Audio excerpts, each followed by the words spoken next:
എല്ലാവർക്കും നമസ്കാരം. ഓം നമോ ഭഗവതേ വാസുദേവായ. കൃഷ്ണായ വാസുദേവായ ഹരയേ പരമാത്മനേ പ്രണതക്ലേശനാശായ ഗോവിന്ദായ നമോ നമഃ.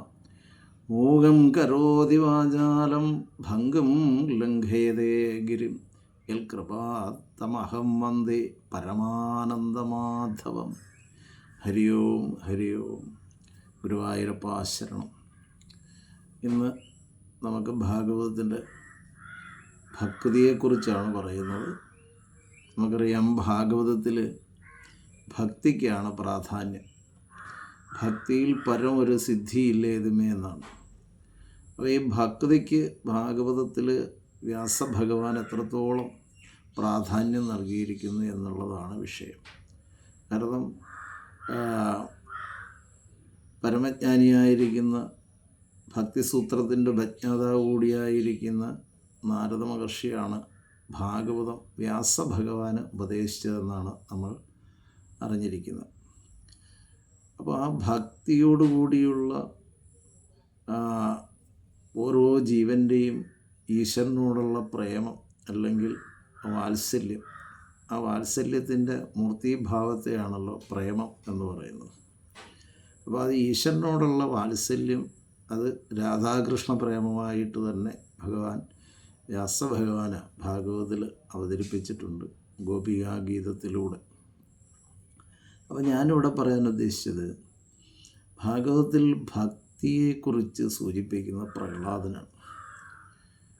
അപ്പോൾ പരമജ്ഞാനിയായ ഭാഗവതോത്തമനായ പ്രഹ്ലാദൻ ഭക്തിക്ക് 9 അംഗങ്ങളെ കൽപ്പിച്ചു എന്നാണ്.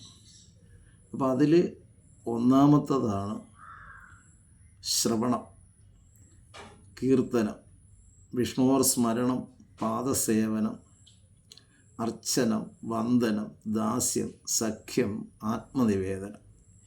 ഇങ്ങനെ 9 അംഗങ്ങളാണ് ഭക്തിക്കുള്ളത് എന്നാണ് സൂചിപ്പിച്ചിരിക്കുന്നത്. അപ്പം ഈ 9 അംഗങ്ങളും ഭക്തിയുടെ 9 തലങ്ങളാണ്.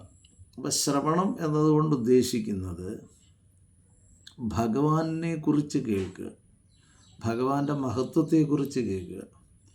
അപ്പം ഭഗവത് കഥകൾ കേൾക്കുന്നതിലൂടെ ഭാഗവതത്തിൽ ഭഗവാന്റെ മഹിമകൾ വർണ്ണിക്കുന്ന അനേകം കഥകളാണ് അവതരിപ്പിച്ചിരിക്കുന്നത്. അപ്പോൾ ഈ ഭഗവത് ലീലകളെക്കുറിച്ചുള്ള ഭഗവത് കഥകൾ സാധാരണ ജീവന്മാർ, മനുഷ്യർ കേൾക്കുമ്പോൾ കേൾക്കുന്തോറും ഭഗവാനോട് അടുപ്പമുണ്ടാകുന്നു. അപ്പോൾ ആ ഭഗവത് ശ്രവണം എന്നുള്ളത്, അല്ലെങ്കിൽ ഭഗവത് കഥന ശ്രവണം, ഭഗവാന്റെ കഥകൾ കേൾക്കുന്നതിലൂടെ നിരന്തരം കേൾക്കുന്നതോടുകൂടി ഭഗവാനോട് കൂടുതൽ അടുപ്പം അല്ലെങ്കിൽ വാത്സല്യം, ആ ഭക്തി ഒക്കെ ഉണ്ടാകുന്നു എന്നാണ് സൂചിപ്പിച്ചിരിക്കുന്നത്. അപ്പോൾ അതുകൊണ്ട് ഭഗവത് ഭക്തി എന്നത് പരമപ്രധാനമാണ്. അതിലൂടെ ഭഗവാനിലേക്ക് ചേരുവാൻ എല്ലാവർക്കും സാധിക്കട്ടെ എന്ന് ആശംസിക്കുന്നു. ഹരി ഓം. ഗുരുവായൂരപ്പ ശരണം.